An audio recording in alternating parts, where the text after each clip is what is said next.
Hello everyone! This is part 5 of my mini-series kung saan I explain about dental matters, and for today's video, I-explain ko kung bakit kailangan natin magpa-cleaning.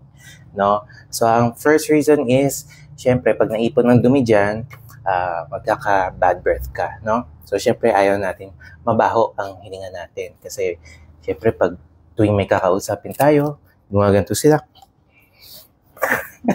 So, ayun, sign mo na yun, pa-cleaning ka na, no?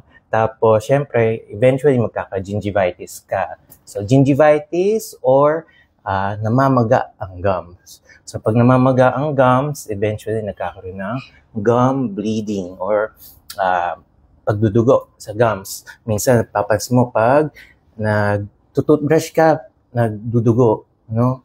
So, kahit parang wala namang sugat. Okay, tapos, syempre, eventually, kapag lumala pa, it will lead to periodontitis, no? Periodontitis is more severe stage ng gingivitis kung saan affected na pati yung buto dun sa loob ng gums. So, since affected na yung buto, eventually, nagwe-wear down siya, nawawala, nagdi-disintegrate. So, ang nangyayari nun is lumuluwag na yung ngipin. So, since lumuluwag na ngayon yung ngipin, every time kumakagat ka, minsan, masakit.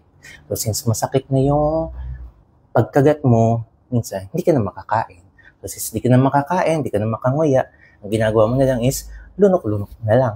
So, since nilulunok mo na lang, ang nangyayari minsan is, magkaka-impatyo ka pa. Ano? So, very basic, cleaning lang. Akala mo, ganun-ganun lang, cleaning lang, malinis lang. Pero, ang daming affected. Okay? So, every 6 months, dapat magpa-clean kayo, ha? Okay, bye-bye!